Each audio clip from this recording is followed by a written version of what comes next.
beautiful people out there. Welcome to another episode of Burgess&son podcast. I am Zay for life, and this is Burgess, and we are father and son, like Burgess and son, like father and son. How you doing today, Mr. Burgess? Pretty good. Oh, yeah.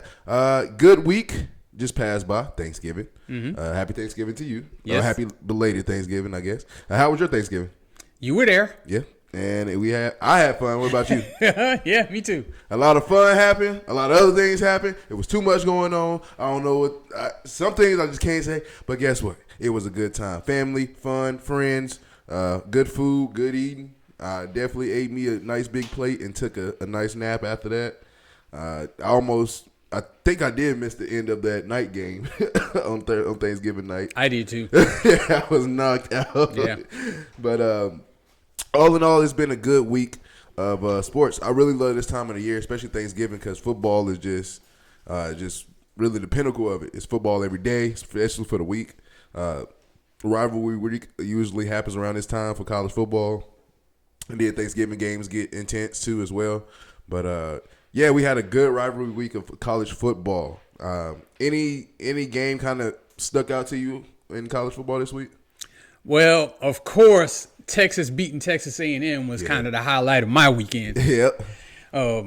So 27-17, Texas beats the Aggies, sends them home with their tails between their legs. I know 6th Street was jumping. Snatched that O away from them.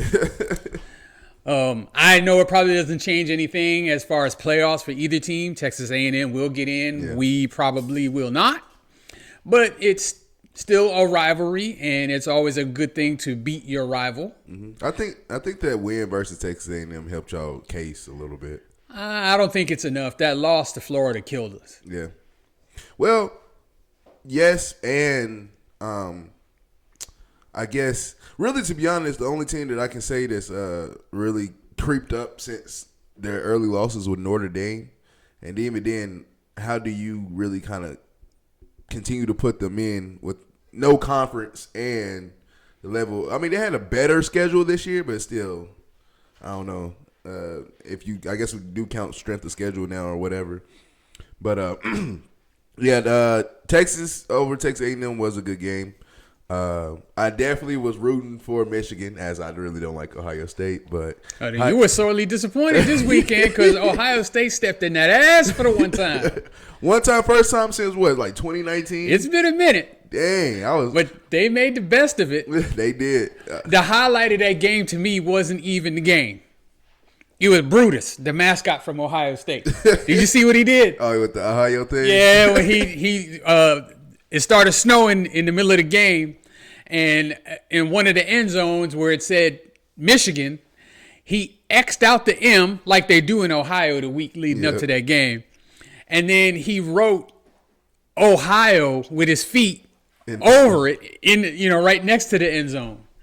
It was hilarious. The staff had to come out, I think. Yeah, the grounds crew from Michigan came out there and wiped it out, but that was hilarious. And then after the game, Michigan players all sat on the Michigan logo in the middle of the field so that Ohio State couldn't plant the flag. Yep. I mean, that game is like the game. When you think about every year. Week, if you say the word rivalry week, or if you was to look it up in the online or the dictionary, rivalry week, a picture of Michigan and Ohio State would show It's up. the most savage rivalry in all of sports. Period. End of story. Either program, they care. Winning a national title is secondary to beating either Ohio State or Michigan, whichever side you're on.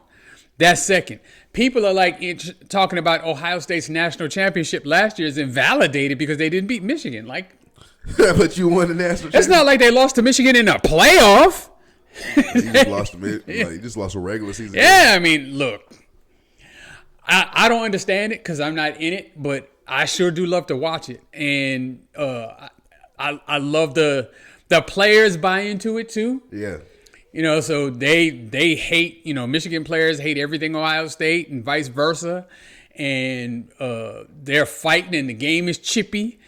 I love to see that. Oh, yeah. I always love to see that. And on top of it, I love the fans too because you can tell. Oh, yeah. If you see a Michigan fan and you see somebody else say, "Oh yeah, I like Ohio State," you just see the face scrunch up like, Yep. Ew. Yeah, and I mean, we both know people who are big Ohio State fans, and they definitely live up to that hatred of Michigan. Hatred. But yeah, I definitely, we know a couple of people. Shout out to my friends who are Ohio State fans. Y'all definitely deserve that win. First time in a while. And y'all definitely going to that Big Ten championship game with high hopes. Speaking of championship games, it's going to get nasty next week. It's going to be it's a lot of good championship games. I don't think we got that many. So the most important ones I can say. First of all, did you see who's in the ACC championship game? Isn't it Virginia and Duke? Dude. How'd Duke get in there? Bro, see, this is what I was telling when we had the conversation, was it last night when I was talking about the SEC championship game? Mm-hmm. I was just like, it's just something that don't seems right with how they put teams in the conference championship game. It's the tiebreaker rules. And then when I before I go to bed, I'm looking at the TV, I'm watching ESPN, and I'm like, they announced an ACC championship game, Duke versus Virginia. I'm like, Duke? How what? And then I'm going through the ACC like, there's no way Duke is what? Crazy. So that's one championship game that I have no idea who. The wild thing is, one of them two teams is gonna get in. Yep, it literally said, clinch a playoff spot will win, which would be nasty. That would be nasty. But ACC championship game, Duke versus Virginia. I think I got Duke in that one. I say, see, Duke got there. They better pull it up. I hope it's not Duke. You don't need no 7-5 team in the playoff, man. That's a travesty, man. The fact they got there, that'll be funny. I mean, they earn their way there if they win their conference, but I mean, like, dude, we don't need to see that with the teams that with real championship contending type teams that are gonna get left out. We don't need Duke in there screwing that up. That's just going to be one worthless playoff game. And they're going even though they're a conference champion, I bet you they're automatically they'll be 12. Yeah. So that means they're going to play the best the best team that didn't get a bye, which would probably be maybe Texas A&M. Dude, at Texas A&M, they're just going to get blown out. It's going to be like a 45-3 or something ridiculous. They can't compete with them teams. Hey, I didn't make up these championship games, so. Well, I mean, I know we don't make the rules. And, it still bothers me, man. But, I don't like that Duke actually has a chance to make the playoff. That's nuts. That's nuts. Big 12 championship. BYU, who is actually playing good this year, is going to be facing Texas. I think the game always Texas Tech. Oh, yep. Thank you, Texas Tech. I think the game is always in Arlington, right? Yes. Okay. Sure. And. They've already played. Once in the season? Yeah, and Texas Tech beat the pants off of BYU in that game. So BYU's looking for revenge? BYU will be looking for revenge, and BYU I think can get it. They play a real physical style. It got out of hand, for them in that game. It was at Texas Tech. It was in Lubbock. Oh, okay. And it got a little out of hand for them. In that game, and they just couldn't come back. But one thing I will say, Texas Tech, not known for defense, but this year that defense is legit. Yeah, they actually good. They spent some of that NIL money, some of that Texas oil money on some defensive players, especially on some defensive linemen, because they was all over that quarterback. So for BYU, that quarterback wears number 47. Oh yeah, I forgot about that. Yeah, they treated him like a running back. Yeah, really? Yeah, I mean, they were all over him. So it should be a good game. Still, it's going to be in Texas still, so I think Texas Tech has they got an advantage. A slight advantage. But remember, we went to the Alamo Bowl, which was also in Texas, and half of that stadium was BYU fans for real. Dude, they traveled. Yeah, there was a bunch of them there. Remember we stopped at the gas station on the way? We stopped at Buc-ee's on the way home, and that was all BYU. I was like, damn. I was kind of trying to cover up my Colorado shit. Like, damn, I get jumped in here. But yeah, that's going to be a fantastic game, I would think. We said BYU is looking for revenge. Texas Tech is looking to punch their ticket into the playoffs. I think they'll make it anyway. For BYU, I think they got to win that game. But Texas Tech, you think is Texas Tech is like number 5 in the country, so I think if they lose that game, they'll still make the playoff. who you think wins the game? I think Texas Tech can win that game. You think so? Yeah. Okay. So you said Texas Tech win, BYU kind of is like on the outside looking in, basically. That's probably the case. Okay. Yeah, I think Texas Tech. They've been looking every game that I watched them play this year. They have looked fantastic. A couple of hiccups in a couple of games, but I mean that's what happens. Slight advantage game being in Arlington. I think Texas Tech can come in and it will be really a good, fantastic game. The big one. Well, it's not the big one more than the other conference, but this conference one still is going to be a big one that we talked about last week. Big Ten championship game. Ohio State, number 1 in the country, faces off number 2 in the country, Indiana. And that game is going to be in Indianapolis. Dude. Oh, Indiana got a slight advantage, you would say. Slight. Well, I don't think it's really going to play out that way. Because Ohio State's one of them schools that has a nationwide fan base. Yeah. So I'm pretty sure Ohio State, them fans is coming. Hell yeah. Yeah. They'll they'll be well represented in that crowd. There's no question about that. Indiana go pop out too. And it's crazy how good Indiana looks. I'm not going to lie. It's just Indiana. I never, Who would have thunk it? Yeah. And so I'm excited for this game. I can't recall the last time I seen a number 1, number 2 team compete for a conference championship. I can't remember it either. So it's something we gotta look up. But that's in my opinion, that's a treat. That's going to be probably the best game of the night. Number 1 versus number 2, and this, I mean, it don't matter who loses, going to the playoffs anyway. Not only are they going to the playoffs, I think both of them are getting a bye. Damn, you think even with the loss, the loser gets a bye? Damn. Okay. I think the loser still gets a bye. What if it's like a blowout though? Still? I think they still, whoever loses the game still gets a bye. Because both of them are undefeated still. And, that makes sense.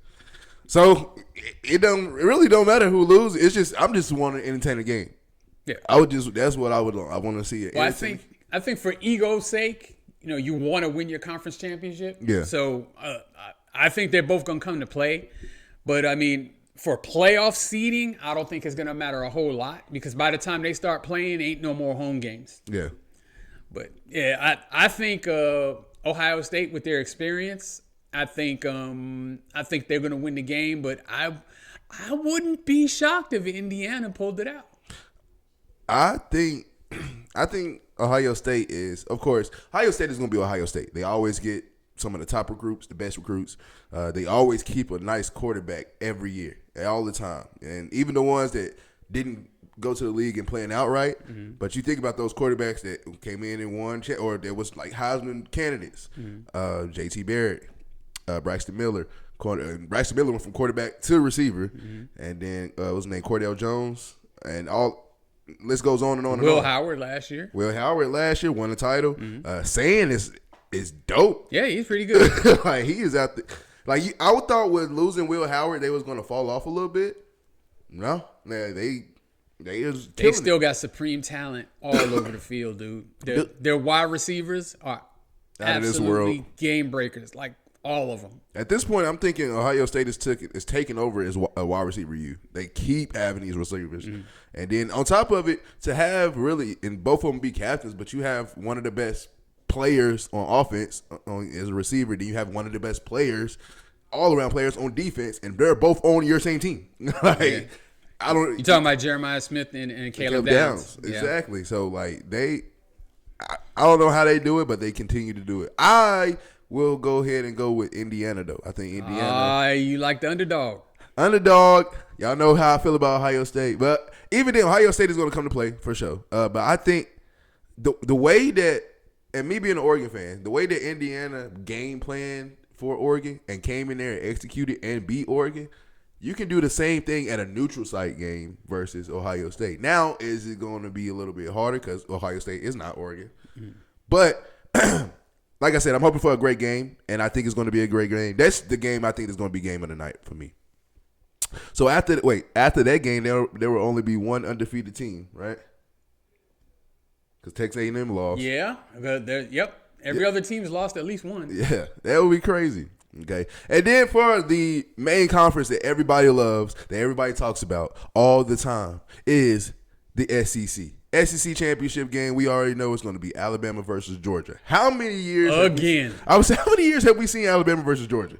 I can think of 3 times in the last 4. And that's crazy. And the only time it wasn't was last year when it was Texas and Georgia. Yeah.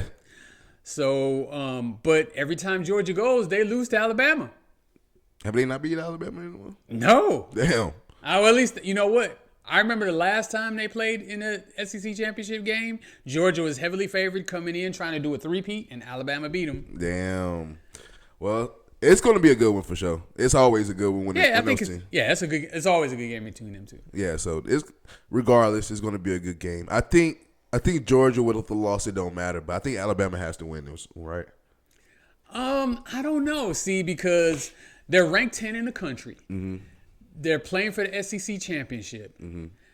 If they lose that game, are you penalizing them for making the SEC championship game? You're not, but because then, okay, if they're out, then who do you put in? Are you putting in somebody else from the SEC? Because it seems like probably the next in line in that case would be Texas, but Texas and Alabama didn't play each other. So how do you put Texas in over Alabama? I mean, I know I would because I'm a Texas fan, but I'm just saying. But would you count? Okay, if you do that, would you start counting wins then? Like Texas beat Texas A&M at the time, number 1 team in the country. Well, number or two. No, three. Number 3.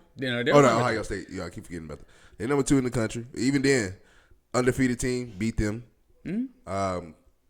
I mean, your shitty loss is Florida. That's like really your only shitty loss. Well, we gave Ohio State their best game of the year. Yes, by far. We lost to Georgia. Georgia's Georgia, and that game was at Georgia. We were in the game in the fourth quarter, and then it just kind of got away from us.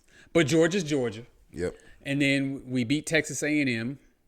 So, I mean, we're the only team in the country that's beat 3 top 10 ranked teams. We beat Vanderbilt. Mm-hmm. So, I don't know, but I'm just saying that Florida loss. It killed you. But I mean, Vanderbilt's another team too, though. I feel like their win over Tennessee kind of helped them a little bit. It's still outside looking in. But they've got to jump. They've got to jump Texas and Alabama, and they lost to both of those teams. Yeah, I think you can, but they was. But yeah, I don't know. It's weird. I just don't like we talked about it yesterday. I was kept being so confused on how Texas A&M lose one game and they're already out of the SEC championship game. I don't get it. It's because 3 teams or 4 teams finished with 1 loss, and it goes to some weird tiebreaker rule, and they lost the tiebreaker. See, man. But look, I don't even know exactly what the tiebreaker rule was. I'll probably look that up later. But I mean, you had one job, Texas A&M, win the game. You have been doing it all year. Yeah. So I mean, the fact that they're not in the SEC championship game is on them. But really, all it cost them really was a bye, because they were going to get in anyway. And if they were to go ahead and win the SEC, they would just get one of the top 4 spots and have a bye. But now you get another home game. They'll get a home game. Yeah, they're gonna get a home game for sure. But it's just still crazy to me. It's still crazy that we might see Duke in the playoffs. It's crazy. It's just all of this shit is crazy. And then you got like maybe a Tulane might make it too. Yep. And I know Tulane's had a really good season, but can you really argue that they're better than Texas or better than Vanderbilt? Or better than Miami, or better than Notre Dame, or any of these other teams that are kind of on the fringe. And the team they're playing, North Texas, having a good season too. They can get in. One of them's gonna get in, and that's crazy. Imagine that. But that's the way they set it up. Those are the rules. So they don't necessarily just put in the 12 best teams. They put in the major conference winners and then the best at-large teams after that. Mm-hmm. So every year, some really good team is going to get left out just because they include a conference champion all the time. So, and I also would say too that I actually like it. I invite it because you just never know. Sometimes those teams that are not heard about every year, they just become good. And then they might have a good outbreaking year. They might have a player that's really just a good player that needs that national attention. Arizona State last year with Cam Scatterboo. He became a star. He became a star in the playoffs. Now, did he win it all? No, but you knew his name when it was over. Mm-hmm. Look at Boise State last year with Ashton Jeanty to this year without Ashton Jeanty. Like, you can tell who clearly the best player on that team was. Mm-hmm. But at the same time, like, before the Ashton Jeanty fiasco, nobody really talking about Boise State. Now he's going. Nobody's still talking about Boise State. So I invite those I guess Cinderella stories that's trying to finish. I like them. I don't mind it either. Yeah, especially with basketball, kind of chose you the way. Yeah. But yeah, and I mean it's gonna hurt my team.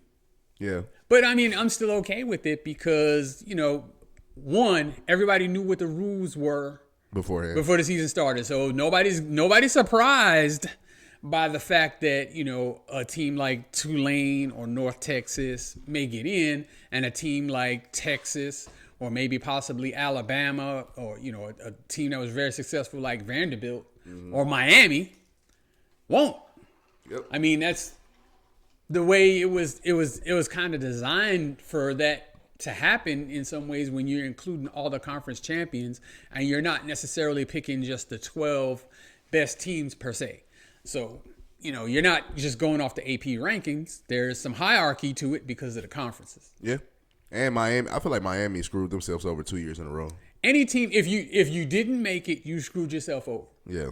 So, as a Texas fan, if we don't make it, and we probably won't, I'm gonna be hurt. But I understand. Yeah. Like I said, you can't lose to Florida.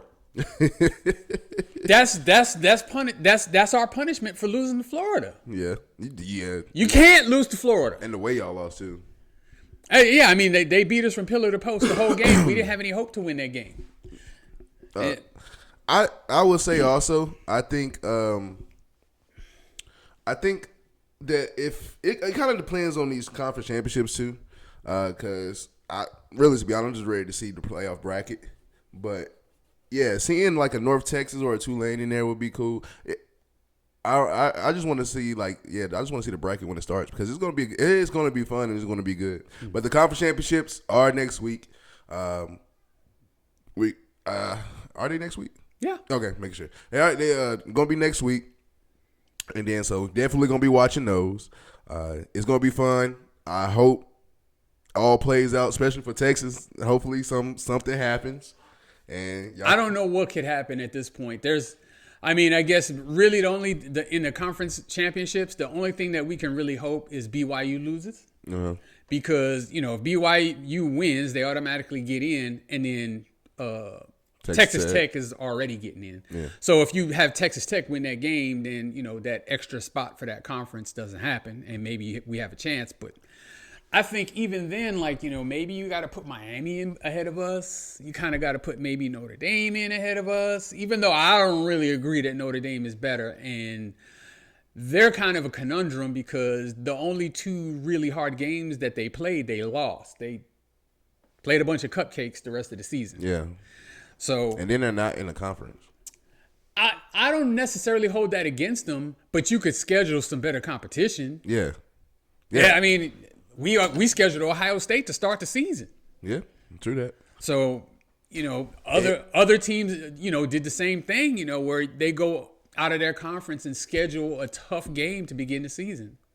They did too, to their credit. Notre Dame? Yeah, but they just didn't win them. Yeah. They were 0-2 against the two best teams they played this year. Yeah, that is true. If Texas, even though Texas don't make it this year, do you still feel,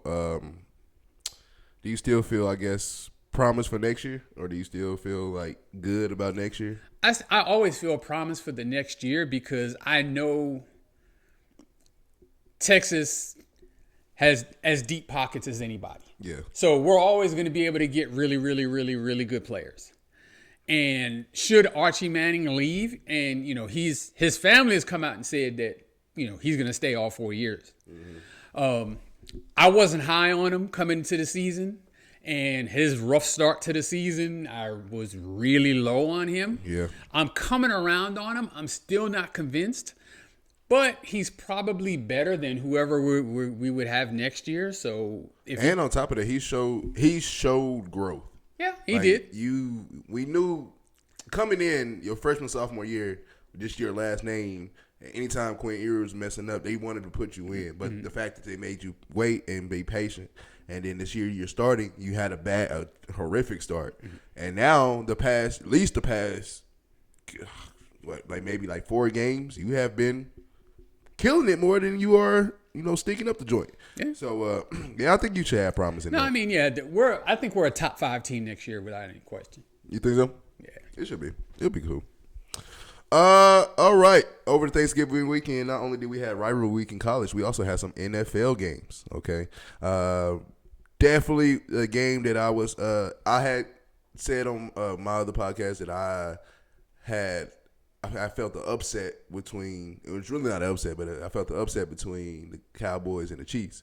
And I was like, I think the Cowboys can actually pull it out versus the Chiefs. This year, the Chiefs are just inconsistent, and their offense is still, as long as you got Patrick Mahomes, your offense is always going to be good. But at the same time, y'all struggling here and there, and Dallas has the best offense, in my opinion, in the league. And so it's going to be a high-scoring affair. And it was. And Cowboys came out on top. I know you hate to hear those words. Cowboys came out on top. But let's start there with that game. What did you think about that game?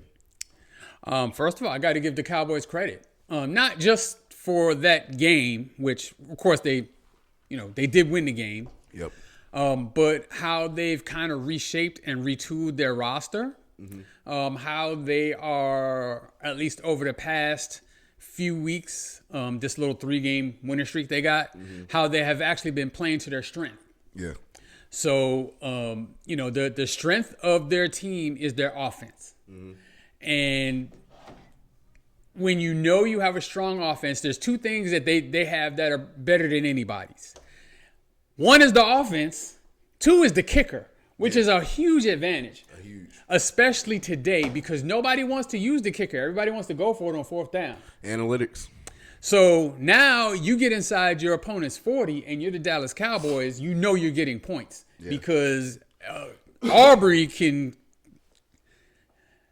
kick from Houston and make it. So, as long as you don't, make major mistakes and have a big batch of turnovers that you're probably, you're going to at least score a lot of points. And if your defense can hold up and just get a key stop here or there or get a turnover here or there, that your offense is going to have you at least in every game. Mm-hmm. And they have been playing to their strength. George Pickens, who I thought was a major mistake when they traded for him, has probably been the best move any team has made this offseason. He's shutting everybody up this year. It'll be interesting to see after the year what they do. They keep saying they're gonna tag him. Then maybe my prediction will come to fruition, because he's not gonna want that tag and he's gonna act the ass. And I don't know that they want that. Do you blame him though? What, for putting a tag on him? No, I said, would you blame him for acting the ass? I wouldn't blame them for putting the tag on him, and I wouldn't blame him for acting the ass. Yeah, okay. I don't like the tag. I think it's unfair to the players, and it gives unfair control to the organization. Is what I think. So, but it was collectively bargained for that to be there. So the players agreed to it. The players union agreed to it. So I don't really hate the tag that much. I just hate the fact that you can tag the same player every year if you want to. Well, no, it's a limit of 2. Oh, it's only 2? Yeah. Okay. But still, 2 years in a row. 2 years is still, that's still a lot, especially if the player actually really wants to leave. Yeah.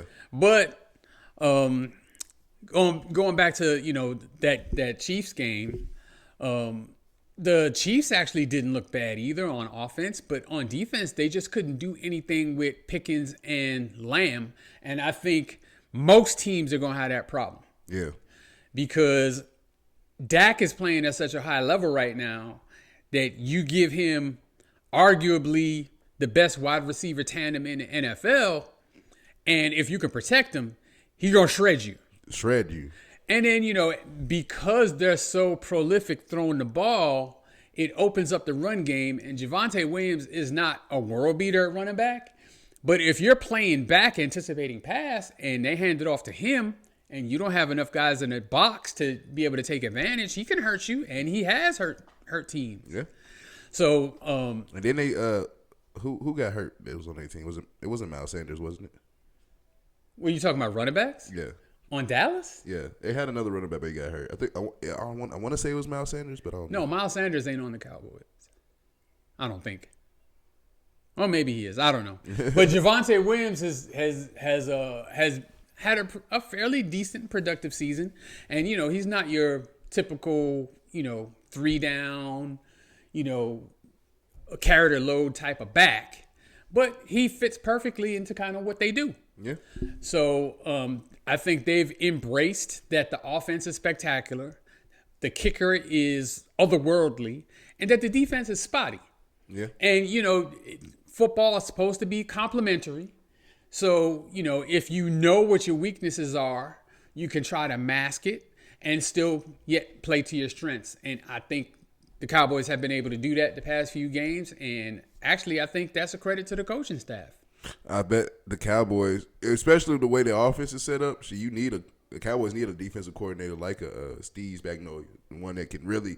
That's why the Chiefs defense looks so good at times. It's like they got some good the other night. Oh yeah, they got some good players on there, but it's like they disguise so well, and then they blitz at the right time. It's like, well, they look like a good defense, but it's like they just work together. Yeah, and they have a good defense coordinator. Yeah, that was a good game for the Cowboys. The Chiefs are on the outside looking in low key right now. Yeah, but this is the perfect November, December, but for sure December, you about to start seeing some of your teams like the Chiefs or like maybe the Ravens or those teams that we are used to seeing, and even though the Bills won today, the Bills, they're kind of inconsistent and struggling. But you about to see in December, you about to see these win streaks. You're gonna look at the end of December like, damn, Kansas City's on a 4-game win streak, 3-game win streak. Like, Jesus. Is that what you're predicting? You're predicting KC on a 4-game win streak. I can see it happening. It happens every year with them. I don't think so. I said before the season, I think the Chiefs take a step back this year. I thought they'd make the playoffs, but I didn't think they would win the division. And so far, that's playing out. But right now, it's almost looking like they're not going to make the playoffs either. But see, that's where I say December is. They need to have this win streak. They're 6-6. Yeah, they can't lose another game. And we gonna look up like, damn, how they get? And how you gonna? We gonna look up at the end of the season and be like, how did they get 12 wins? They can't possibly get 12 wins. They've already lost 6 now. And I'll be like, what the? But I mean, it's the Chiefs though. They always at home too. Well. But, yeah, I think the Chiefs are actually in trouble. If I'm a Chiefs fan, I'm very worried about them even making the playoffs. I wouldn't be worried. I would be. When it's week 13 and you're on the outside looking in, and it's not like, oh, if you win next week, you get in the wild card hunt. They're like 2.5 games out of it. Like, they got to win like all their games and need other teams to lose games, and they don't necessarily play those teams. In fact, some of them teams that they need to lose have already beaten them. Mm-hmm. So, I mean, it's kind of sketchy for them. If we're being honest. Now, I'm definitely not going to write off Patrick Mahomes and Andy Reid. Never. That it can happen. It's just actually for the first time in a long time just not looking good for them. Yeah, for sure. I can see the level of concern, especially as a Chiefs, not me as a Chiefs fan, but for Chiefs fans, just like Patriots fans back in the day, you were so used to certain things and certain things happening over and over and over, you just really don't bat an eye to it. But now that you like paying attention, like you were mad right now, and you, like I said, outside looking in, you don't want to be that right now. But I would say I wouldn't. I know Chiefs fans, they're gonna worry regardless. But me personally, 15 in red and Andy Reid, I'm not worried at all about them until I see them actually like, they in January. I'm like, they might miss the playoffs. Then I'll be worried. But right now, still plenty of football left, in my opinion. Another game on Thanksgiving that we saw. I did not see it happen. First of all, I didn't know Joe Burrow was coming back, so that's where I knew. So I didn't know that was playing into that. But the Bengals beat the Ravens on Thanksgiving night, Sunday Night Football. That was a good game. But I had Lamar Jackson on my fantasy team, thinking he was going to at least give me like 30, 40 points, and he got sacked like 4 times. And I think he fumbled like twice or something like that. It was bad. But Joe Burrow's back. When Joe Burrow's on the field, the Bengals look good. And it sucks that he keeps getting hurt year after year after year. So what was your thoughts on the Bengals and Ravens game? I was surprised. Now, I mean, I wasn't surprised that the Bengals scored 32 points. Mm-hmm. I was surprised that their defense only gave up 14 to the Ravens. Yeah. And the Ravens, they seem to just have a way of beating themselves just every time after time after time, just mistake after mistake after mistake. And, the Bengals were able to take advantage. And the Bengals actually played decent on defense, actually, and they did not have Trey Hendrickson. Mm. So, they're playing with a bunch of people that you can't name, and, they're consistently stopping the Ravens. And, it did get to a point where it became one-dimensional and, where the Ravens clearly had to pass the ball every down. Mm-hmm. And when that happens, it definitely makes teams easier. It makes you, as an offense, much easier to defend. If I know your quarterback is dropping back every play, mm-hmm. and my defensive linemen know that all they have to do is rush the quarterback, make sure you keep lane integrity because it is Lamar Jackson, mm-hmm. Then it makes it so much easier to defend. And then, of course, when teams get behind like that and have to throw every down, it's not like they're throwing bombs every down. Your corners, your linebackers get a chance to jump these short intermediate routes that they normally would have to kind of be cautious of. Yep. Now you've got this lead, you can take a chance. Mm-hmm. And I mean, that's what was happening. And I'm concerned again for the Bengals. For the Ravens. The Ravens, I am concerned because y'all, for the Chiefs, I feel like we've seen this movie before with Andy Reid and Patrick Mahomes. Like, we can be concerned, but they're going to make it out. The Ravens, y'all make the playoffs, but y'all make the playoffs already being the best team in the league. Yep. And never having a losing streak, having to come back. So this, I have really never seen Lamar, especially in the Lamar era for the Ravens, them be in a hole and have to dig themselves out of that hole, and they do that. It's crazy. Yeah, it's definitely concerning for them. And the thing is, their division is there for the taking. Yes. It's there for the taking. The Steelers lost again today. Yep. So they're 6-6. I think the Ravens are also 6-6, mm-hmm. and they do play each other. I think if it ain't the last game of the season, it's towards the end of the season. Mm-hmm. The NFL does a smart thing by scheduling a lot of division games towards the end of the season, especially the ones they know that's probably going to be up there. Right. That they need that playoff spot. So. Both the Steelers and the Ravens is kind of still in their hands because no one has just run away with the division. But I don't think anybody is going to be a wild card out of that division. Yeah. There's the division winner is going to be the only one that goes from that division. Which is crazy. Yeah. That game was still crazy. I'm still kind of like in awe about that. Another game that happened was the Lions versus Green Bay Packers. That one was actually a little bit surprising as far as you would think that the Lions at home going in there on a holiday, Thanksgiving, that they're going to just actually not handle the Packers, but at least they was winning that game. Packers was handling the Lions low-key. Yeah. Like, I felt like nobody on any team that day. Like, Jordan Love looked fantastic on Thanksgiving. Like, you couldn't stop him.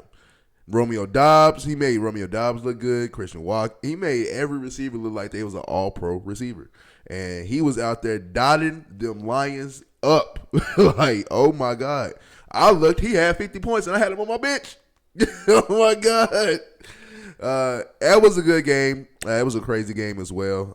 Any takes on that game? I was surprised. I actually thought the Lions would win that game. See, I've been on just a horrible streak.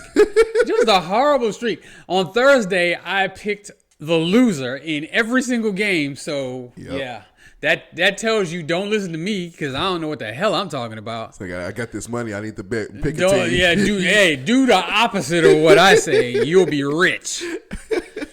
But I thought the Lions would win that game just because I thought they were on some level desperate. With the Bears, pulling away, and shout out to the Bears who beat the Eagles. Yeah. And they're sitting at 9-3, and I don't think anybody necessarily saw that coming either. Nobody. But number one in the NFC now that the Rams lost. Yep. So I just thought that the Lions would of course they got blown out in week 1 by the Packers. And in Green Bay, so I thought this would be their revenge game, and it wasn't. Now they did get a little beat up. So the tight end Laporta, he's out for the rest of the season. Oh, what happened? He got injured a couple of weeks ago. I forget what's wrong. I think it's his back. Something's wrong with him. Damn. And then Amon-Ra St. Brown got hurt during the game. I saw that. He didn't return in that game. But they still have maybe the most electric player in the NFL in Jahmyr Gibbs. Dude. Gibbs, and if James Wilson, if he touches the ball, he's gone. But Gibbs is more electric. Yeah. And he's big and physical too. Like that's a guy that could be the best running back in the league. They don't really feature him necessarily like that because, they have a really good quarterback and they have good wide receivers and their scheme. And he low-key splitting the snaps between and him and Montgomery. Yeah. But, and which I think is smart. Yes. But, don't put too much load on one guy. Yeah, he's phenomenal. And I would like to see him get featured more, but I understand why they don't. Yeah. And then he's also really good out of the backfield receiving. He's about as good a receiver as he is a running back. Yeah. There are a couple of throws where really he what's the quarterback's name? Goff. Missed them really. Where like maybe you would think a wide receiver might have a chance to catch it, but you don't even expect a wide receiver to catch it, and he caught it. So I mean, dude is super talented. I think that team is super talented too, but I think one thing that's obviously hurt them, or really two things that's obviously hurt them. They lost their offensive coordinator, who is now the head coach of the Bears, and they lost their defensive coordinator, who is now the head coach of the Jets. And I think that was something that was maybe an underrated thing. Yep. Before the season, when you lose both of your coordinators, when you realize the hierarchy and that players have a lot more contact with their position coaches and their coordinators than they ever do the head coach. Yeah. So, the head coach coaches coaches. And the coordinators and the assistant coaches coach the players. Yes. So, without those voices there, you can kind of see a difference in what's happening with people. Don't really fully understand that until a certain extent because until really even though I went to a junior college, it still was ran like a Division I college.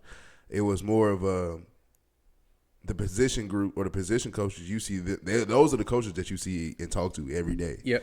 And then you have your maybe offensive defensive coordinator that you talk to every once in a while. Head coach, you barely talk to him. And then all of us, but that position coaches and the coordinators, you see them every day. You engage with them. They know the ins and outs of you and their players and what's going on. So yeah, that is very underrated when it comes to talking about coordinators and coaches because they don't talk about that stuff because it's really just behind the scenes. But they are important because certain player or certain people have maybe a better relationship with this player than this person and so forth and so forth. But also. I saw after that game, the Packers and Lions game, Micah Parsons became first player in NFL history to start his career off with 12-plus sacks a year. Yeah, incredible. He's on pace of being a Hall of Famer already, and that's just nasty. I think Cowboys kind of saw that. It was like, damn, well, we did have him. They could use him. I still think that at least on paper right now, that trade's not looking good, but. you have to see what the Cowboys do with the draft picks they got Yeah, for sure. him. So, I mean, you can't really grade the trade just yet, but we all knew that Michael Parsons was incredible, and I don't think it matters what team he plays for. He's going to perform well. And I think he's one of the best pass rushers we have in our game right now. He's definitely going to be up there talked about later on in life. I would think so. One player that had his second start today, but he won his first start last week, was Shedeur Sanders. Shedeur Sanders was called up to be QB1 after Dylan Gabriel had a concussion protocol. He won his first start versus the Las Vegas Raiders in Vegas. That was good for him. Now, backdoored it with his first home game, which his first touchdown, in your home stadium. That was kind of cool. I was happy for him. But they took an L to the 49ers. What was it, like 28-8 or something? 26-8. 26-8. Was you impressed with his first start? I mean, anytime you win, yeah, and I saw the long throw, the 52-yarder that, got them down to the one where he sprinted out to the right and, threw a bomb on the run, accurate throw on the move, which is impressive no matter who does it. Yeah. So I didn't see his whole game, but of course I knew they won, but I recognized who they were playing. Yeah. They were playing the Las Vegas Raiders, who, aside from the pathetic Tennessee Titans, are the worst team in the league. Yeah. So you have to grade on that curve. And then they played a good team today at home and got spanked. Mm-hmm. Like the little boys that they are as a team anyway. So that team has one thing going for it right now, and that is Myles Garrett. Oh my God. Who he's got 18 sacks so far in the season. He's on pace. He's going to break that single season sack record. Was it like it's 22 and a half. Yeah. It's shared by TJ Watt and Michael Strahan. So he's going to break that record. I mean, they still have four games left, and he basically needs 5 sacks in 4 games. I think they only got 4 games. I think so. I think I'm Maybe they got 5 games. At the most, they got 5 games. It's week 13. Oh yeah. Did you see any highlights from that game at all? Yeah, I saw. Well, you talking about today's game? Yeah. I saw the touchdown, the first one. Okay. And I saw Myles Garrett sack. Did you see that sack? Yeah, I did see that sack. Fuck Trent Williams.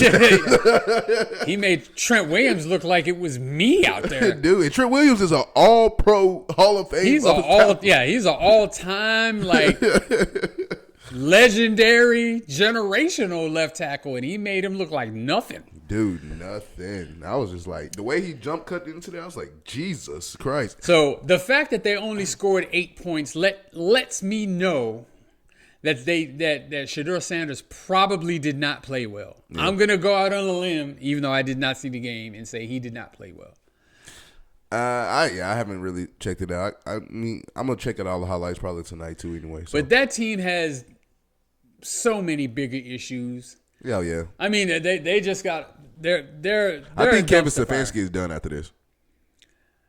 For some reason, he's held in such high regard, and he has screwed up the quarterback position because they had it locked down with Baker Mayfield, and they screwed that whole situation up. Yep. And now you just kind of just in a big ass hole trying to dig yourself out of it. So I mean, a lot of times, you can't get rid of all the players. Mm-hmm. So if you want to make changes to try to change the culture, you got to start with the coach. Yeah. And so he may be seeking employment elsewhere. I would think that's what I said. I think so. I don't think he's going to be there after this year.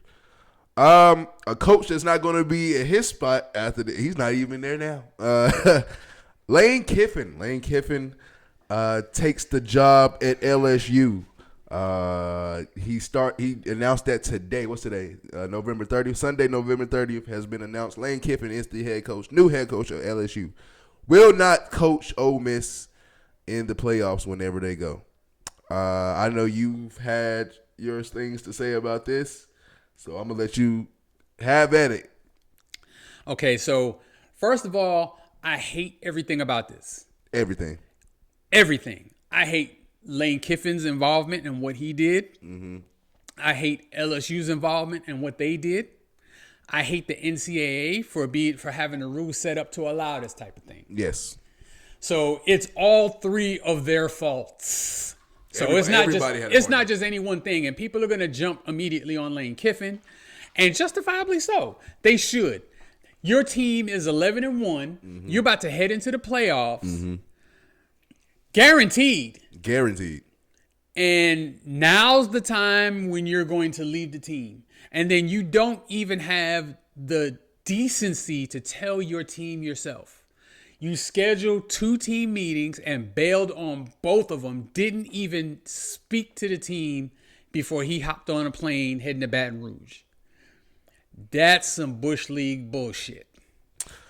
The way he handled it is despicable. Yeah. Despicable. And then after they won that game yesterday, the Egg Bowl? Friday, yeah. And they asked him, have you made a decision? And he lied and, I haven't made up my mind. He knew. Yeah, you knew. He knew weeks ago. Let's not kid ourselves. Mm-hmm. Because if he was just going to stay, there wouldn't have been all this long out, what's he going to do? What's he going to do? What's he going to do? He would have just announced, I'm the coach of the Ole Miss Running Rebels, and I'm focused on leading this team to a national championship. And that would have been the end of it. And there isn't all of this pomp and circumstance surrounding what he's going to do. So possibly if details needed to be worked out and that type of thing, and if Ole Miss was also, kind of shooting their shot to make sure he stayed, in some ways I understand why that may have been delayed. Mm-hmm. But the fault, where I have a problem with Lane Kiffin is this is par for the course for him. Because this is what he does. He goes to takes a coaching job, and then he leaves for whatever is perceived to be a better job. He leaves. This guy has coached everywhere, all over the NCAA. He's coached in the NFL. He's left every job. It doesn't seem like he really has any commitment to the organizations whatsoever, which I can kind of sort of understand, except for the fact that you have a contract. Mm-hmm. And the fact that he can simply break the contract and just go elsewhere in the middle of a season, kind of sickens me. And where's his loyalty to his players that have been following his lead? And then from what the reports are saying is that he wants his coaching staff to go with him to LSU, and that he threatened Ole Miss, saying that if they didn't let him coach in the playoffs after he committed to leave, that he was going to start poaching their players. And again, major asshole move. If you're going to leave, go. Obviously there's nothing that Ole Miss could have done to keep you in with the university as their coach. Mm-hmm. So, but there's no need to gut the coaching staff and then threaten them with stealing the players too. No. I believe it's complete bullshit. I think he handled it terribly. Weak ass move. Awful. Yeah, it's a weak move in every sense of the word. And I hope he fails miserably on his face at LSU. Damn. However, I will say this. The man is a really good football coach, and he's going to have some success there. But I will be rooting against him all the way. Now, the second part of this has to do with the timing, but the timing of all of this is actually not Lane Kiffin's fault. It's the NCAA. It's the NCAA and their stupid rules. It's dumb. So recruiting, transfer portal, all of this stuff all happens while the season is still going on. That's stupid. That's dumb. None of that should be happening while the season is going on. That's why you see a lot of, especially a lot of players that might not get to that playoff bowl game, but they get regular bowl games and opting out. They opt out and transfer. Yeah. Or they transfer and can't or won't or Yeah. whatever. Same thing. So as a university, if you have a major college program and you're trying to recruit either high school athletes, kids coming out of high school, or you're trying to explore in the transfer portal, you got to have the head coaching position solidified. So I understand why LSU made the move they made. Mm-hmm. They're trying to get ready for next season. I guarantee, I know they're bowl eligible, but they're not making the playoffs, and I guarantee you they don't give a rat's ass about the bowl that they're going to. Mm-hmm. They're thinking about next year. They're thinking about the future. So they want to lock up their coach. And so they made a move to be able to do that. But why is that allowed to happen during the season? Mm-hmm. It's absolutely insane. In not only during the season, in the most pivotal, important part of the season. Yeah. This is very important right now. The rules just need to be changed. Now, in theory, because of my beliefs of free market economy, I've discussed that, many times. He has the right to leave if that's what he wants to do. I don't think, just from the outside looking in, that he has a really good reason to leave. He's built a fantastic program. LSU, I don't think is right now as good a program as Ole Miss. And they're not. And they're not going to. People underestimate that when it comes to hiring coaches in the NFL and hiring in college. In the NFL, you got free agents, got other things you pay for, and bring those players here. In college, recruiting matters. And so now we got NIL deals, but you still got to have those recruits. And his recruits that he's trying to recruit in ain't going to really get there until a year after he's been there. So, but just the fact that,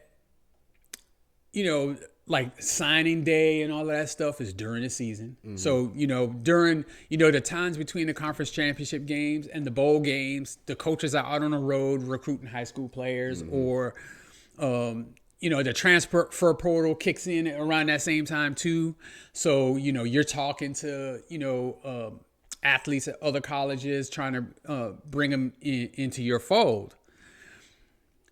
Why can't that wait until after the season is over? You're doing a disservice to the fans. Now, again, free market economy, I'm cool with everybody moving around. It's just the timing of it. The timing sucks, bro. So if you're a Ole Miss fan right now, how pissed off are you?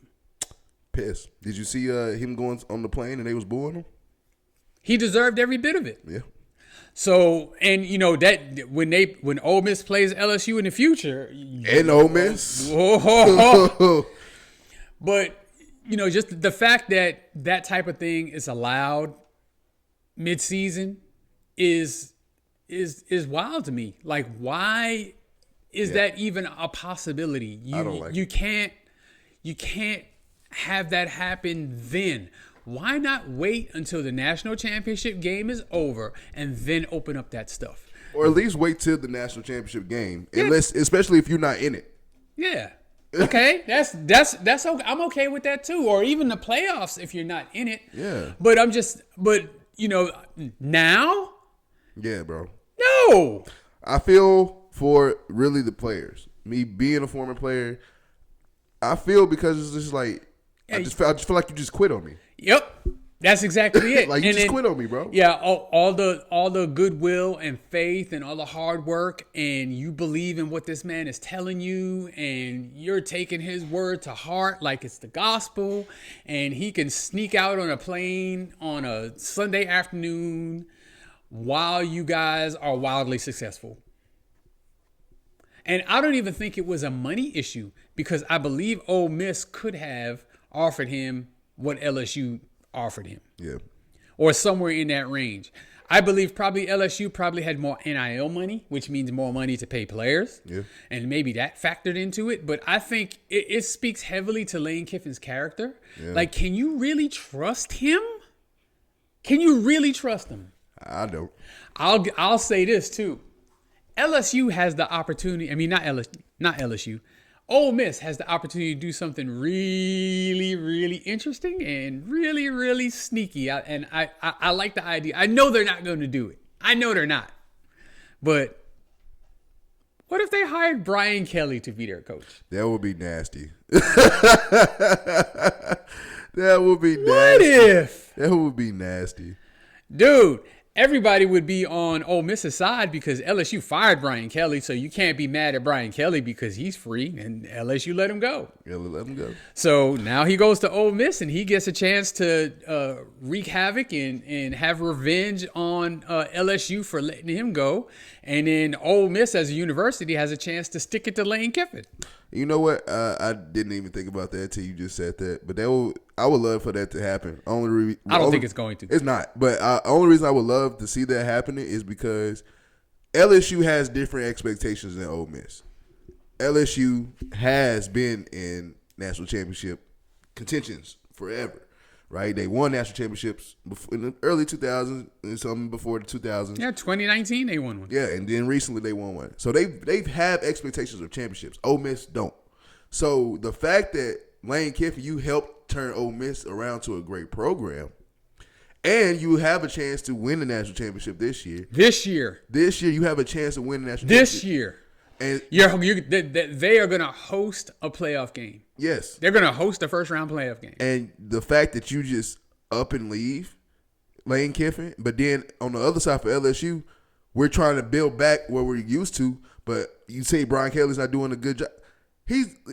Before the season started, we was talking about their quarterback being a Heisman Trophy candidate, Heisman Trophy winner. We're talking about this team. Now some things happened, and they didn't win the games they was supposed to. But even then, you can't just solely blame that on Brian Kelly. He's trying his best with what he's got. And then look at the conference I'm in. I got Alabama I got to play. Ole Miss, we talked about them being good this year. Mm-hmm. Vanderbilt is good this year. Mm-hmm. Tennessee is going to be Tennessee. Texas is going to be Tech. Dude, all these teams I got to play. Texas A&M. Texas A&M. So, I mean, like, I get what you're saying. And I understand why LSU let him go, too. Yes, I understand. But it's one thing to let somebody go. You know what I'm saying? It's not their choice. And they had to give Brian Kelly a bunch of money for him to go away. Yeah. But now they're laying out all this money for Lane Kiffin. And if I'm LSU, I'm wary because it seems like the second that things don't go well for him, he's going to bail on y'all. I mean, look what he's doing at Ole Miss. He's bailing on them when they're at their height. They haven't been this good in decades. I won't say ever. And he's they 60s and 70s, man. They were good. They've won national championships. Well, forever. Yeah, it's been a long time. But I mean, like they're at their apex in recent history, and he's bailing on them now. So what do you think when things get tougher to LSU with the expectations y'all are gonna have? Would you have anyway, no matter who the coach was? Now you're bringing him in, and with what y'all are paying him and the way y'all snatched him away from Ole Miss, LSU's going to have even bigger expectations than they had with Brian Kelly. Yes. What's going to happen when it starts when something goes sideways and Lane Kiffin's there? So not only do you have to worry about is he really going to be able to live up to the expectations, but if and when he does not, what's he going to do? Because he ain't going to stay. He's shown that throughout his history, that he has zero loyalty to his players. None. And you know what? Speaking for both sides, I would be, at this point, it's a program and it's one person who can both stab you in the back. Because we just talked about Brian Kelly. Like, what if Lane Kiffin gets in there and they're not having the success they thought, and they just say, oh, you know what, you're fired? Well, I mean, they're not going to do that too quick because of the money they're paying him. So, he'll get 3 years at minimum.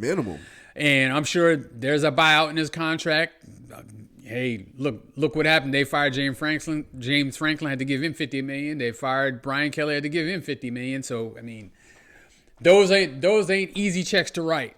Mm-hmm. I mean, it's not our money, so, we don't feel it. But, I mean, in a lot of cases, it's taxpayer money, really. Yeah. Because these guys are state employees at these major public universities. Yeah. Louisiana State University. Yeah. Penn State University. Taxpayers are paying those people's salaries now.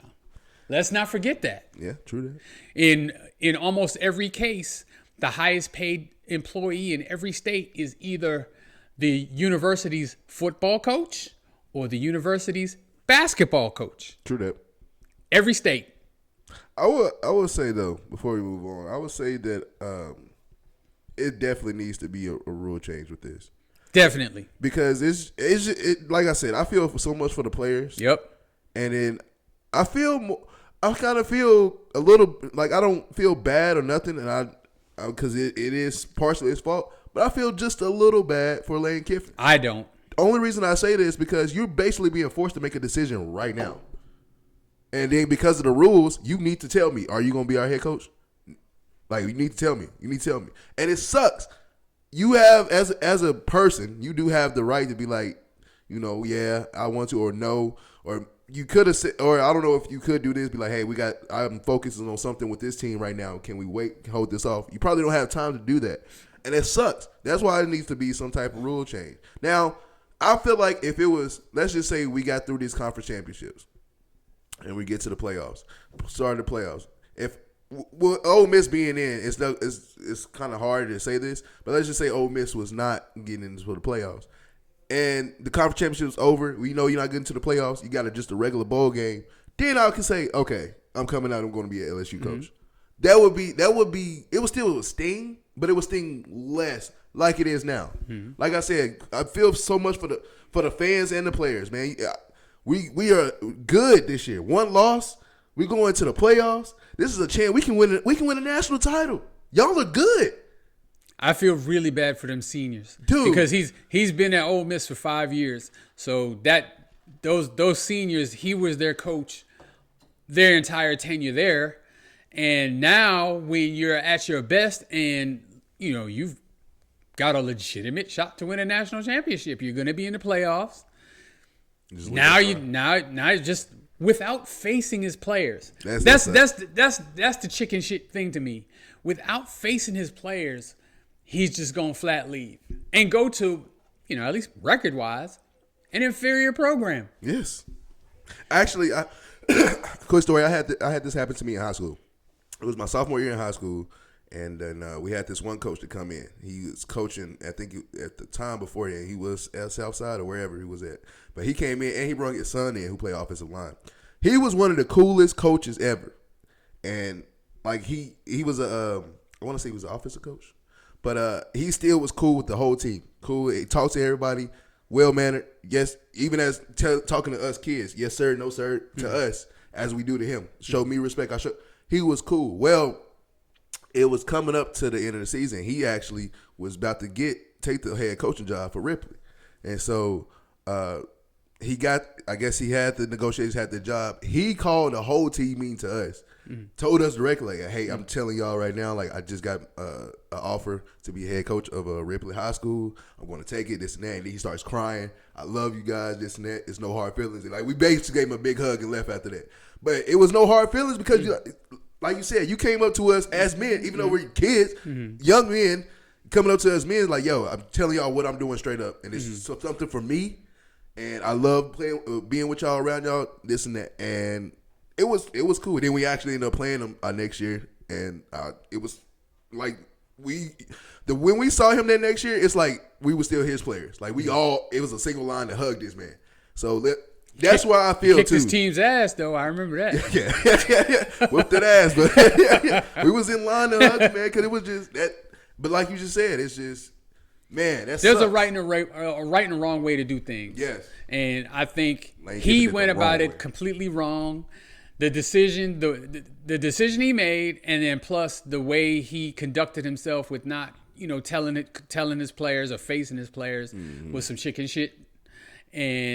But the rules and LSU's need to have the coach in place to prepare themselves for the next season, which facilitated that. That's an NCAA rule that needs to be updated and fixed. The season does not end. The college season does not end in November. No. So you don't. It shouldn't. They shouldn't be allowed to do that type of thing. Negotiate maybe, but not sign and finalize contracts. No, and especially, it just sucks, man. Just the way he just left and the way he's going now. But man, Lane Kiffin. How many people you think about to go off on Lane Kiffin tomorrow? Oh, everybody. Yeah, I mean, I'm just saying, like, I think the only people who are going to be nice to Lane Kiffin is LSU people. Yeah. And aside from that, everybody else is going to be cussing his existence. Yeah, I can't wait to see Stephen A in the morning. All right, you already know what time it is. Time for the best segment in the world, soon to be known to the world as the best segment in the world. Way Back Wonders. If you are new here, Way Back Wonders, where the OG tells the young buck old stories about past athletes that I was just too young to understand or I just didn't know about. But now that I'm older and getting older, I fully understand now. Who is our Way Back Wonder for today? Today's Way Back Wonder is one of the best wide receivers to ever play the game, Michael Irvin. Hey, the playmaker. The playmaker. Who calling me? So he, of course, was a Hall of Fame or is a Hall of Fame wide receiver. He played for the Dallas Cowboys as a pro, and he played for the University of Miami in college. Was All-American. At the University of Miami. Played under Jimmy Johnson. Won a national championship there. Went to the NFL, drafted in the first round by the Dallas Cowboys. When he was drafted by the Cowboys, Jimmy Johnson was not the coach yet, but then Jimmy Johnson became the head coach. And soon after that, the Cowboys won 3 Super Bowls, of which he was a member and key piece in all 3 Super Bowl teams. Now, I think most sports fans know who he is. Yeah. And a lot of people who weren't alive or weren't aware of his playing career recognize him now as, with the persona he has, kind of bigger than life, very loud, very demonstrative. Multiply that by 10 as a player. I already know. Yeah, dude was worse than that as a player. So he was always known as a leader, as an emotional leader. So I wouldn't necessarily say a leader as someone who's going to lead you to do the right thing, because there are some shameful missteps that he's made in his life that he'll be the first to tell you about. But he was one of those real big, not super fast, but fast enough, physical wide receivers. So almost like a tight end at the wide receiver position. Somebody who, if he was between the defender and the ball, he's catching the ball, and there's not anything you as a defender can do about it. He was a pretty good route runner and just crazy tough. He was incredibly hard to tackle, to bring down. That's a big man. Yeah, I mean, he's definitely the type of guy that you want on your team, aside from a couple of the missteps, which I will mention briefly because I don't want that to necessarily be the centerpiece of what I talk about with Michael Irvin. It's, one of the first things that gets brought up, but I prefer to focus more on the great player he was. So he comes to the NFL, he's drafted by the Cowboys, and he is endowed with the number 88, which I'm not sure you know about the number 88 with the Dallas Cowboys. How it's been worn by like every great receiver of Dallas Cowboys history. That is correct. So 88 was originally worn by Drew Pearson, who is another great Cowboys receiver from the 70s and early 80s. And the number never got retired, but anytime the Cowboys draft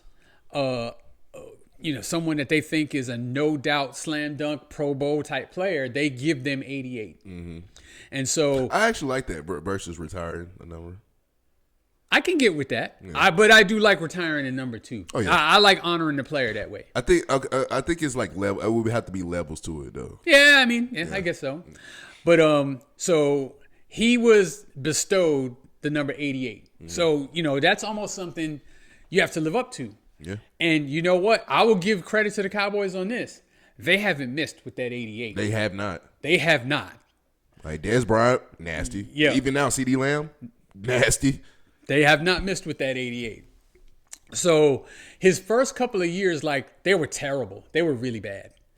So, and him having played for Jimmy Johnson at Miami and the success that they had at Miami, and also with the brash behavior that was allowed at Miami. Yeah. He was kind of confined in Dallas his first couple of years to being more of a model citizen kind of under Tom Landry at the time. Mm-hmm. So, Tom Landry, I'm sure you've seen pictures of him. He's got the, the fedora hat and, he's wearing a suit and tie on the sidelines and clean shaven and short haircut. And, he's just a picture of professionalism. And so he expected his players to follow in that model. Well, Michael Irvin ain't that type of guy. Mm-mm. So eventually, Jerry Jones buys the team and installs Jimmy Johnson as head coach. And so now Michael Irvin is set free. So he had, a pretty decent rookie, year. The team was terrible, but he showed promise. Mm-hmm. And then his second year, he improved like players tend to do, but the team was still terrible. Yeah. They get Jimmy Johnson, and Jimmy Johnson's first year, the team was terrible again. But then his second year, they made the playoffs. And then his third year, they won the Super Bowl. Damn. Michael Irvin was part of what they called the triplets at the time. Troy Aikman, who was number 1 overall pick the year, 2 years after Michael Irvin, 2 or 3 years after Michael Irvin. And then Emmitt Smith, of course, who became the league's all-time lead in rusher. I think he still is, right? Still is to this day. Yeah. And I don't think that record's going anywhere. No. But the three of them, highly, highly successful and, basically the team leaders. And aside from Troy Aikman, who was, I guess the leader, Michael Irvin was the emotional leader. And, he was, kind of the most popular, player on the team, cracked the most jokes, that type of guy. Everybody has that kind of fun guy on the roster. Yeah. Now, he would take the fun a little bit too far sometimes, but absolutely great player, durable, rarely got hurt. If you had to have a first down, if you just had to have a first down, you give it to him. And it was like a 6 to 12 yards that you needed, you could trust him. And, contested catches, all that kind of stuff, absolutely great at all of it. Just throw me the ball. There are people who consider him, like a top 5 all-time wide receiver. I don't, but he is great. You can see the arguments of why. I can understand why they think that. Yeah. And, part of the reasons why is because he was, just so much more physical as a receiver than most receivers were at that time. Mm-hmm. Even though the game itself was a lot more physical back then, the receivers were not. He was a fantastic blocker as well as, just being a great contested catch guy. What's weird is he didn't necessarily have the greatest hands. He caught more with his body than his hands. But he did not have drop problems. Oh. Go figure. Yeah.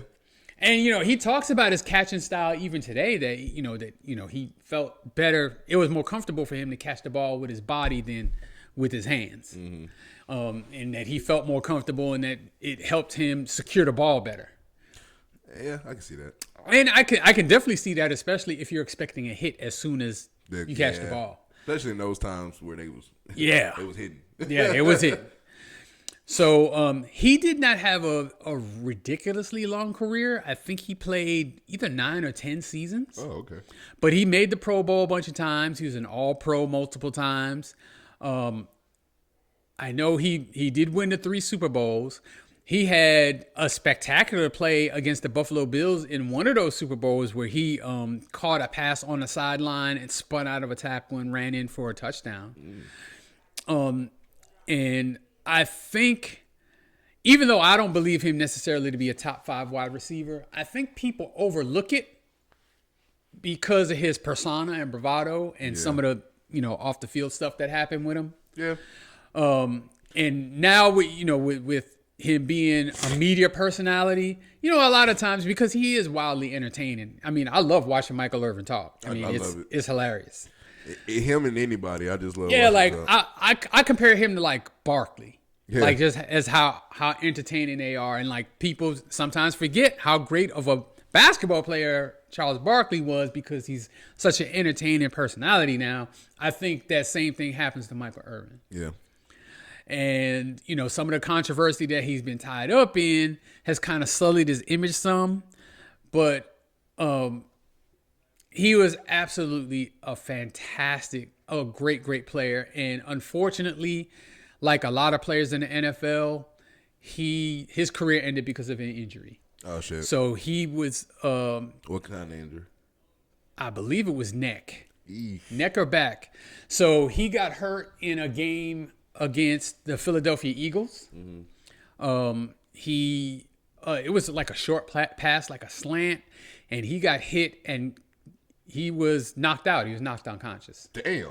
And apparently it was some kind of neck injury, and the doctors recommended that he not play anymore. And he considered to, keep playing, but his family, a lot of times your family's got to talk some sense into you. Yeah. And, you're 30 years old, 32 years old. You got the whole rest of your life to live. You've made a lot of money already. There's other things you can do besides catch a football and put yourself in that kind of danger. And they talked him into not playing. I think even Jerry Jones was like, dude, I love you like a son. Please don't. I wouldn't ask my son to come back and play this game after suffering that type of injury. And it was ugly. I saw that game live. Damn. And so, yeah, he got hit and he hit the ground and he didn't move. Damn. So almost like when DeMar Hamlin, when he fell out in that game and he just fell out and he was just laying there and didn't move. It was the same type of thing, except for Michael Irvin was face down. Oh, shit. So it was real scary. They carted him off, and he didn't play again. But you see how hyped he is for everything. He's on the sidelines on the University of Miami, coaching them boys up. All fours, yeah, like this. Yeah. He's going to Deion Sanders' Colorado games, and showing up there, hyped up. Whenever he does TV appearances, some of his stories are absolutely hilarious. If you haven't watched that documentary about the Cowboys in the 90s, you got to watch that. Because he is highly featured in it. And, some of the off-field stuff is actually pretty interesting. I'm not going to go into it in detail here. But if you haven't seen that documentary, I highly recommend you see it. It kind of helps to see him in a different light, too, because, sometimes people with that type of a big character, they don't get respected for how badly they want to win. Yeah. And, of course, they're showing clips of him, at practices and stuff like that with his teammates. And dude was all about winning.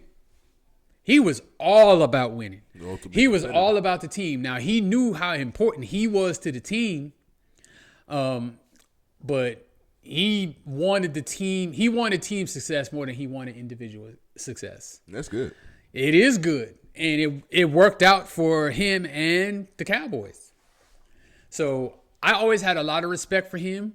He tore my Redskins up.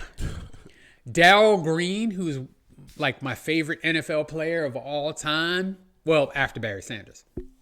But definitely my favorite Redskin. Never could deal with Michael Irvin. Michael Irvin was just too big and too strong. Round him up. I mean, Darryl Green was speed. He was a speed corner. So, when Michael Irvin used to run like, a little 12-yard hitch and turn around and do like this, waiting for the ball. I mean, you could even see Darryl Green. He disappears behind him. So, I mean, like there just wasn't much he could do. And, most NFL defensive backs would tell you the same thing. I mean, he was just a tremendous player, but there's a lot of players who have come along since then who kind of played, that kind of style, use their sides. But he was the first wide receiver I can remember that, played the way he played, but still, you get down the field. You sleep on him, he'll run by you and get down the field now. Get down quick, huh? Mm-hmm. Yeah, that was a good one. Of course, always at the end, I ask questions, just have some statements. I just say, do you think with Michael Irvin, would you say that he has? I know you say he's not really like top 5 receiver of all time, but would you, if you was to kind of take his college and pro career together, you think he has a nice body of work resume? Oh, dude, he's got a tremendous resume. Yeah, okay. I mean, he went in on the Hall of Fame on the first ballot, and I mean, I wouldn't argue. Yeah. I mean, just to give you some context, T.O. did not go in on the first ballot. Is he still not in the Hall of Fame? No, he's in. Okay. But, I mean, he did. I think it took him 3 years to get in. Yeah. And Michael Irvin went in on the first ballot. Mm-hmm. And deservedly so. I don't think anybody should argue against that. Yeah. But, yeah, he would be just as good today, maybe even better, because the rules are a little better for wide receivers now. Yep. And then especially now in the game, we're passing way more than running, which I think that's where a lot of people try to, I don't want to say disrespect, but they try to downplay Michael Irvin, is because back then it was more running games, and then Troy Aikman, number 1 pick, Emmitt Smith was one of the best, if not the best running back. So you got those two, and you're like, oh, well, you getting carried by them, and it's like, nah. He still stood out, though. Exactly. I mean, it's like, yeah, I mean, I understand where you're going with it, that he could, get kind of buried behind it. Nah. I would say that Emmett was a better running back than Michael Irvin was a wide receiver. Mm-hmm. But Michael Irvin was a better wide receiver than Troy Aikman was a quarterback. Yeah. So, yeah, he deserves his props. Oh, yeah, for sure. All three of them do. I mean, I'm not trying to diminish Troy Aikman either, but, I definitely do. Michael Irvin, I from the highlights I used to watch of him to him, just everything. I've seen the both of you documentaries, and watching the first one when they was talking about those teams, and I'm just like, dude, Michael Irvin was a problem. Like, serious problem. Hey, y'all can't do anything with this man. But I still think Michael Irvin is top. He's definitely a top receiver all the time. We talking about top 20, top 10. Definitely a top receiver. But I love his personality. I love who he is. All of that. I know he had pretty much fun in University of Miami for sure. He had fun everywhere. Man, I still fuck with Michael Irvin. Even though this is a movie, I still like the way he was in Longest Yard. Yep. That's kind of how he is in real life, though. Like that, I don't think he wasn't acting. he was just being himself. Yeah, he wasn't acting. I love that movie too. All right, everybody know what it is. Last segment of the day. Last segment of the day is List of the Week. List of the Week is where we take a topic that we pick, or we go to you guys, the fans, and pick a top 5 list. And today's top 5 list of the week is going to be top 5 short athletes, the best top 5 short athletes. Yes. All right. So before we begin, I'm just going to kind of define what that means. You short motherfucker. Okay. The average height of an American male is 5'9". Is it? Yes. Okay. I know he's turning up his nose because he's 6'1". So 5'9", too small. I personally am 5'10". So you're right there. So I wouldn't be able to be on this list. However, I was never an athlete of any note. So all of these athletes are 5'9" or below. Okay. And all of them played team sports. So there were some like great boxers, like say Floyd Mayweather, who's under 5'9". Mm-hmm. I wouldn't put him on the list because he competed against people his own size. Okay. So it's a little not unfair, but it's fair to him. Yeah. Where these guys that I'm about to mention, they all had to compete against guys way bigger than them. So we're gonna start. The number 5 all-time short athlete. We're gonna go to Major League Baseball for the first one. And that is Kirby Puckett. Okay. Kirby Puckett was a baseball player for the Minnesota Twins. He won 2 World Series with the Twins. He was a center fielder. Center field. Oh, damn, you playing outfield at 5'7"? And he sees it because I listed all their heights here. He was 5'7", playing center field, not just outfield. And he was like a pudgy guy. Like he wasn't like short. He wasn't like 5'7", like 160. Yeah. He was like 5'7", like 205. Like he was a short, stocky guy. Oh wow!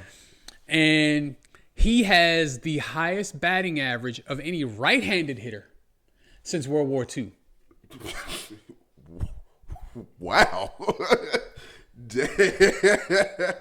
Okay. Now, a lot of people don't know that. Wow. So he is in the Baseball Hall of Fame. He played, I believe, 12 years in Major League Baseball. He had to retire before he wanted to because he had vision issues. What years was this? So he played mid-'80s to early 90s. Well, like 80s to 90s. Okay. So he played about 12 years. He was an all-star multiple times. He was a Gold Glove winner, which they give to the best fielder at his position in the entire league. Okay. He won that multiple times. He won what's called the Silver Slugger, which is the best hitter at your position in the league, multiple times. So he's kind of forgotten a little bit.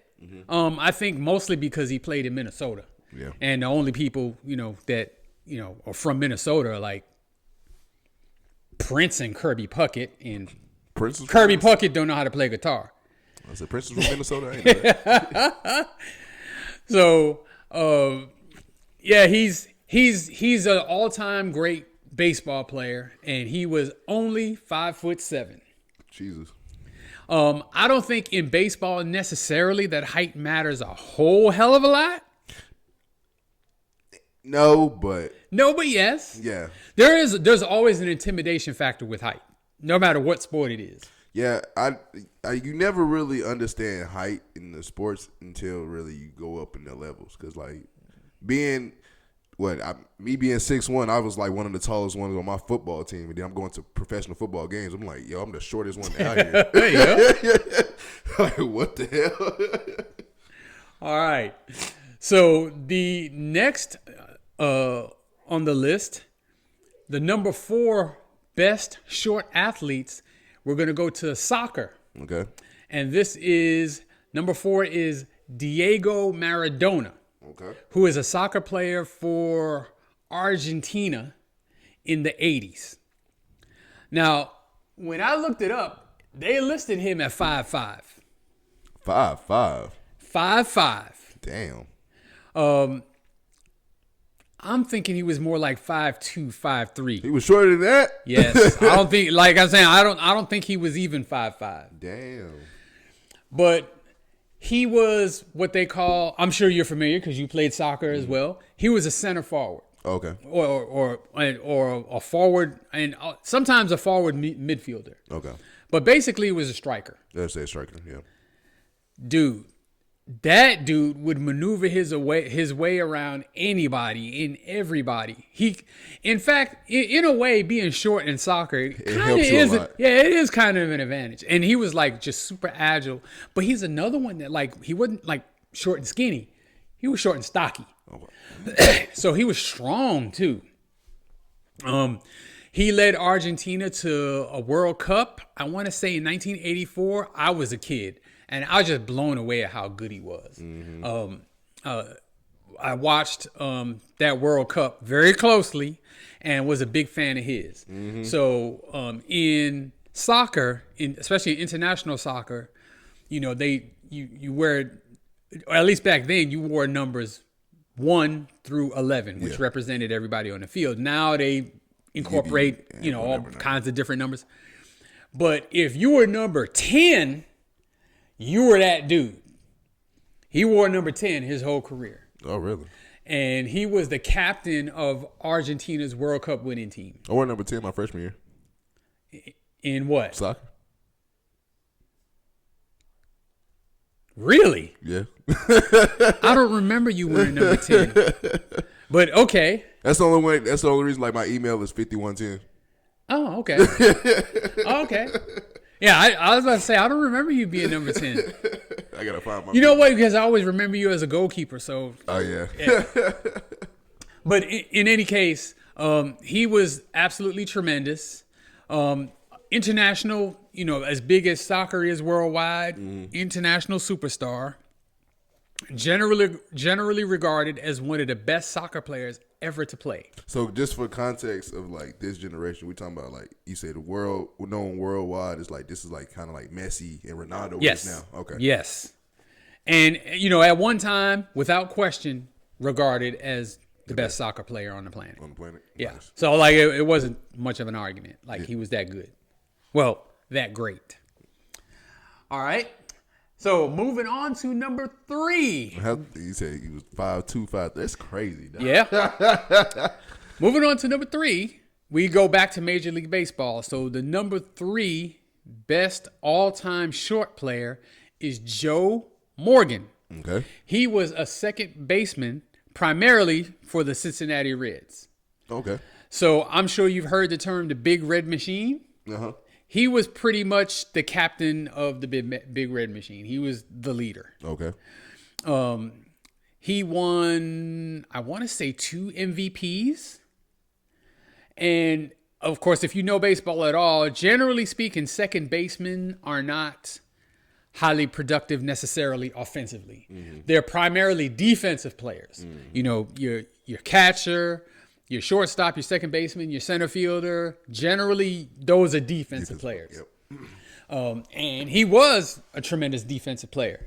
He was also probably the best hitter on his team as well. So these short motherfuckers. Yeah, I mean, hey, he didn't start with the Reds. I believe he started with the Houston Astros. This is the thing. They weren't even called the Astros at the time. They were called the Colt 45s. The who? The Colt 45s. They were an expansion team when they first started in Major League Baseball. So he did play in the Astrodome, but they weren't called the Astros yet. They were called the Houston Colt 45s. And so he was drafted by them and played for them for maybe his first 2, maybe 3 years. And he wasn't developing, I guess, the way he liked. And he ended up getting traded to Cincinnati, and his career just took off. Damn. So he is a Hall of Famer, generally regarded as one of the best second basemen ever to play the game. Generally speaking, baseball players are not 5'7" at all.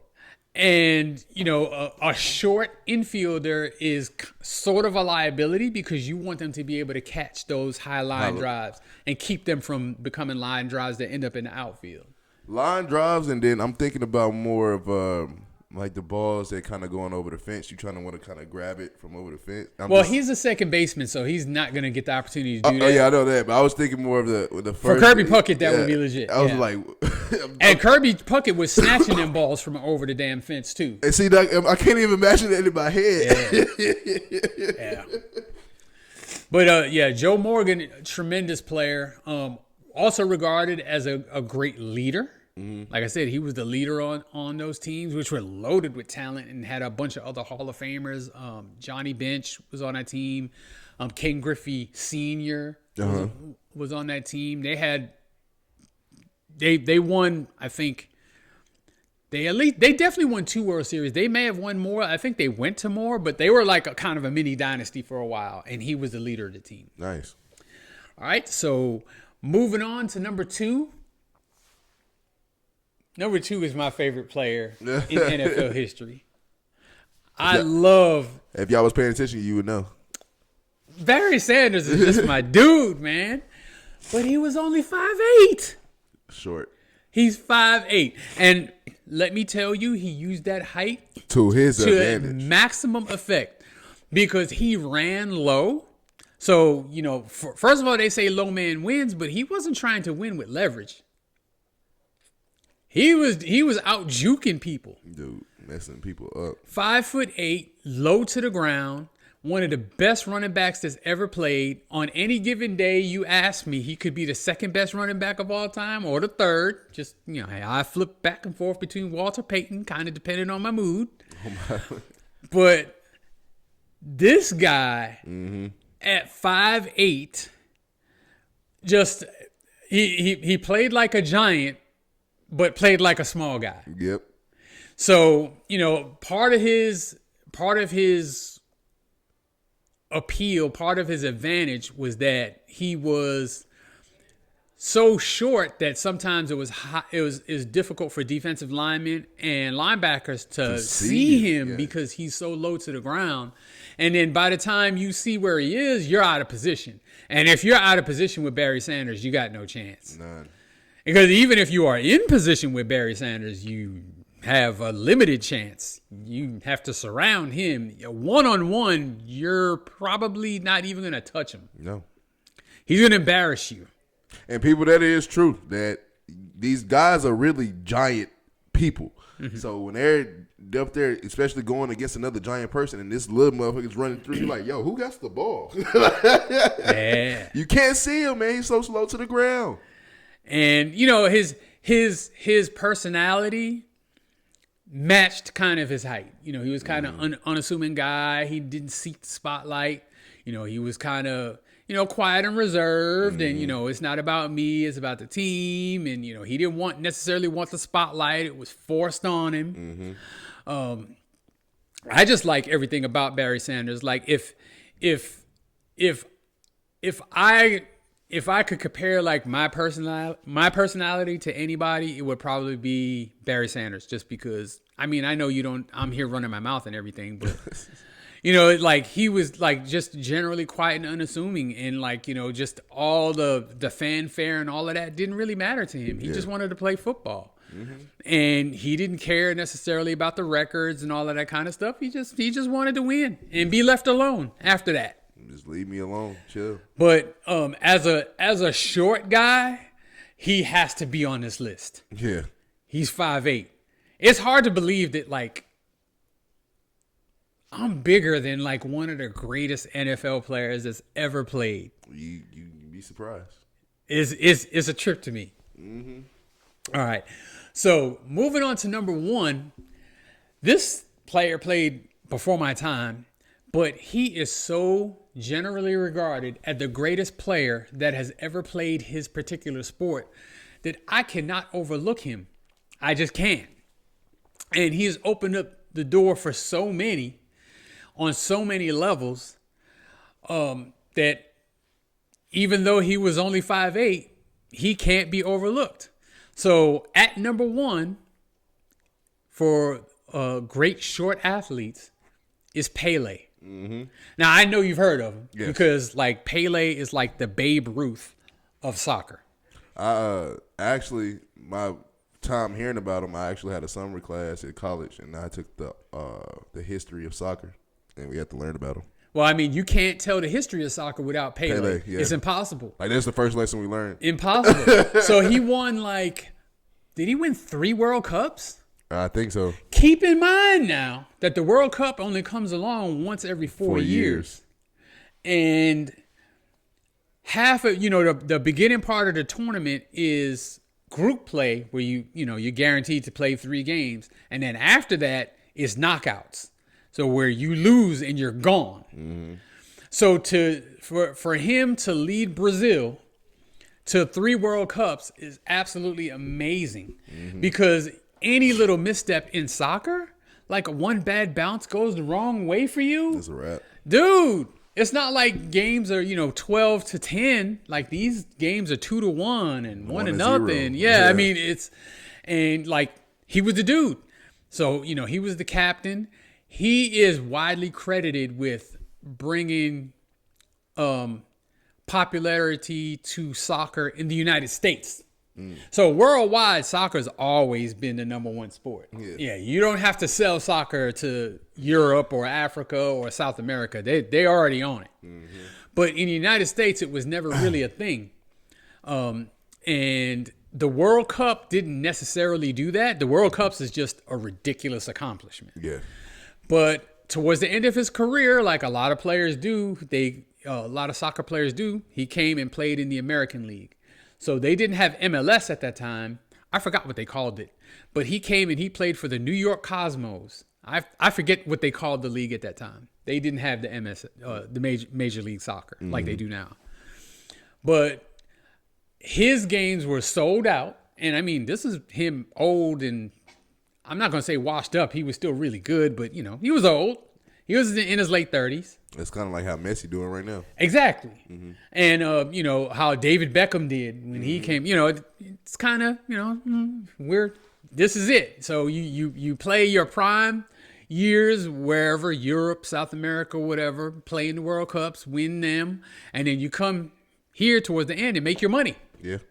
Now, but he is kind of widely regarded as the most skilled soccer player ever.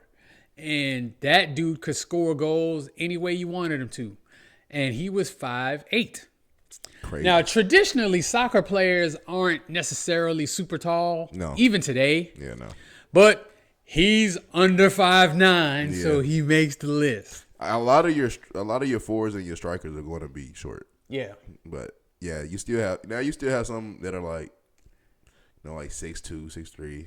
Yeah, I mean, now, especially with, it's mostly your goalkeepers, though. Yeah, mostly your goalkeepers are big. And then, occasionally, like somebody who presses forward and you try to cross so he can do headers. Mm-hmm. And he could do that, too. Because he was crazy athletic and he could jump out of the proverbial gym, I guess. Yep. Yeah, I don't know what the reference would be in soccer. But, I mean, he could out-jump. He could outrun. He could out-skill. He could outsmart. He's just generally regarded as, the best soccer players ever played. Mm-hmm. And he was only 5'9". So to boys growing up that don't necessarily have prototypical height, prototypical size, that may not necessarily prevent you from being a great athlete, because there are plenty of them that succeeded at very high levels, even though they were not 6'1", 6'3", maybe not in the NBA, but I'm just saying. I'm saying NBA. Even like Muggsy Bogues was little, and he still was. He was 5'3". I still can't believe that. Dude, he was out there doing it. And he had a long NBA career too. Yeah, it's a couple of them like that. But yeah, definitely. Hey, I used to when I was in high school and stuff. I used to think height and weight was like super important, and so I tried to always get bigger. And I wish I was taller and all this. But then looking at it, I just saw what the most recent Hall of Fame, or maybe the 2 years Hall of Fame for the football. One of the linebackers that got in, he was only like 5'7", 5'8", and a linebacker. Yeah, I think you're talking about Sam Mills. I think you're talking about. Yeah, he played for the Dolphins. Okay, then was it Zach Thomas? I think it was Zach Thomas. Okay, yeah, he wasn't that big either. Yeah, like an NFL linebacker, and so hey, your time is coming. Don't rush it, or don't wish for bigger height, I guess. No, I mean you can't. I mean it is important. It is. Although it's very important. And coaches look for that. That's going to be your issue. Is that coaches are probably going to believe in you less because of your height, and you actually have to prove it.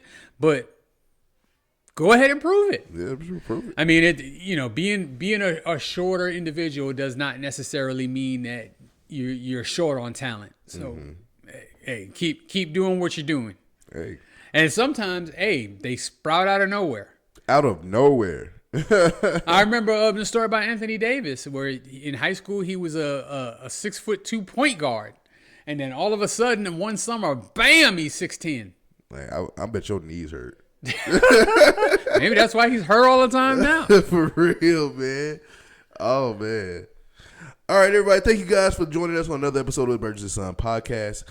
We will be back next week after the conference championships. So we're going to see what happens in those. We're going to see if Duke is going to be in the playoffs. They usually do the bracket, that Sunday? Yeah, they do it right after the conference championship games. Okay, so we'll have the bracket for you guys, and we'll break down the bracket, and we'll break down some matchups for you guys for the playoffs to start. I can't wait. Really, to be honest, this is always the best time of the year for sports, period. Basketball is about to start ramping the hell up now. Football is coming to the tail end, but it's still great at the tail end. So I can't wait. But until next time, we see y'all next week. I'm Zay for Life, and this is Burgess, and we are out. Audi 5000.